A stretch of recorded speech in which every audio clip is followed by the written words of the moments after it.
Hello guys. तो आज मैं जो अब वो मैंने इंटरनेट से ली हुई है, तो मैं आपको सुनाना स्टार्ट करती हूँ और आप लोग मुझे कमेंट बॉक्स में बताना कि स्टोरी कैसी लगी। तो शुरू करते हैं। ये कहानी मुझे मेरी माँ ने सुनाई थी। मेरी माँ एक छोटे से शहर से संबंध रखती है और ऐसा माना जाता है कि उस गांव में कुछ बुरी शक्तियाँ भी वास करती हैं। ऐसी ही एक बुरी आत्मा से सामना हुआ मेरे नाना जी का। वह चुड़ैल थी, खुले बालों और सफ़ेद भयानक चेहरे वाली चुड़ैल। ठंड का समय था, शहर में घना कोहरा छाया हुआ था। मेरे नाना एक बड़े अधिकारी थे।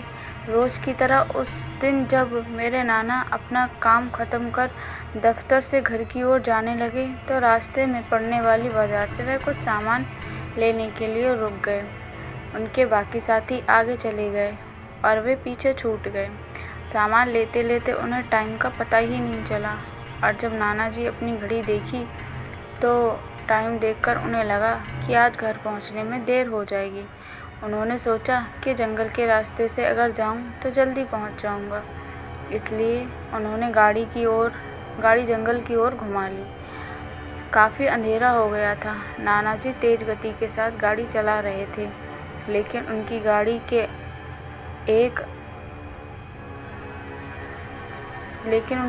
के आगे एक औरत आ गई। उन्हें झटके से ब्रेक मारनी पड़ी।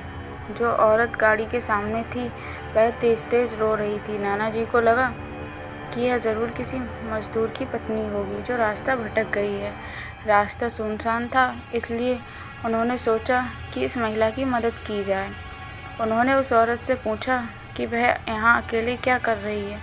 उसने कोई जवाब नहीं दिया और ज़ोर ज़ोर से रोने लगी। ऐसा लग रहा था मानो सारा जंगल उसकी आवाज़ से गूंज रहा हो। नाना जी ने पूछा कि उसका घर कहाँ है, तो भी वह कुछ न बोली। नाना जी ने उसे बोला कि तुम मेरे साथ मेरे घर चलो, सुबह तुम्हें तुम्हारे घर छोड़ दूँगा। वह नाना जी के साथ चलने के लिए तैयार हो गई और गाड़ी के पीछे वाली सीट पर बैठ गई। रीति रिवाज के कारण उसने अपने सिर पर घूंघट डाल रखा था, जिसकी वजह से उसका चेहरा छिपा हुआ था।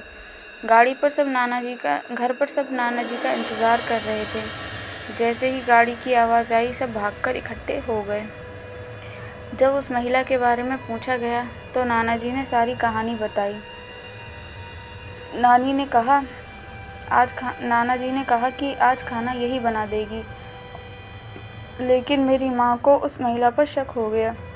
उन्हें लगा कि यह कोई चोर है जो घर का सामान चुरा कर भाग जाएगी। माँ ने उसे रसोई में जाकर खाना बनाने को कहा। वह बिना कोई जवाब दिए वहाँ से चली गई। रसोई में से अजीब सी आवाज़ें आ रही थीं। बस रसोई में सारा सामान रखवाकर मेरी माँ ने उसे कहा कि सब भूखे हैं, इसलिए जल्दी खाना बना दे। उसे रसोई में भेज तो दिया, लेकिन माँ का मन अभी भी शांत नहीं हुआ। 10 मिनट बाद माँ रसोई में पहुँची तो देखा वह अभी थैले से मछलियाँ निकाल ही रही थी। यह देखकर माँ को गुस्सा आ गया। उन्होंने उसे बोला कि तुम अभी तक खाना बनाना शुरू भी नहीं किया, कब बनेगा खाना और कब हम खाएंगे। उस महिला का चेहरा अभी भी ढका हुआ था, इसलिए किसी ने उसका चेहरा नहीं देखा था। माँ उसका चेहरा देखने की कोशिश कर रही थी, लेकिन उन्हें उसकी झलक भी दिखाई नहीं दी। माँ ने कहा कोई ज़रूरत हो तो बुला लेना, लेकिन फिर भी वह कुछ नहीं बोली। उन्हें लगा कि शायद अनजान लोगों से डर रही होगी। माँ रसोई से चली गई, लेकिन जब 10 मिनट बाद वह वापस रसोई में आई तो रसोई का दृश्य देखकर माँ डर गई। उनके पैर जैसे जम ही गए। उनके गले की आवाज़ नहीं निकल रही थी। उन्होंने देखा वह औरत रसोई के स्लैब पर बैठकर कच्ची मछलियाँ खा रही है। सारी रसोई में हड्डियाँ और मांस के टुकड़े बिखरे पड़े हैं। उसके सिर का घूंघट भी उतरा हुआ था। उसका चेहरा बेहद खौफनाक था। बाल बहुत बड़े और नाखून एकदम काले। वह मछलियाँ खाने में मगन थी, इसलिए उसका ध्यान माँ पर नहीं गया। माँ भी चिल्लाई नहीं कि कहीं वह और ज़्यादा खतरनाक न हो जाए। माँ ने एक थाल उठाया और वह चूल्हे में से जलता हुआ कोयला उठाकर उसकी तरफ दौड़ी। कोयला उस चुड़ैल पर फेंक दिया। आग की जलन की वजह से वह डायन तेज तेज आवाज़ें निकालने लगी। उसकी आवाज़ सुनकर सारा घर इकट्ठा हो गया। उसे आग दिखाकर घर से बाहर निकाला गया। उसकी आवाज़ इतनी तेज़ थी कि आसपास के लोगों का भी बाहर जमावड़ा लग गया।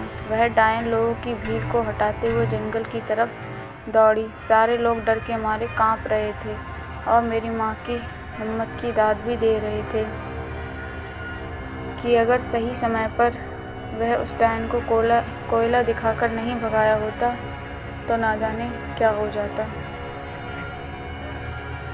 तो गाइस, कैसी लगी ये स्टोरी कमेंट बॉक्स में ज़रूर बताना। Thank you and bye bye.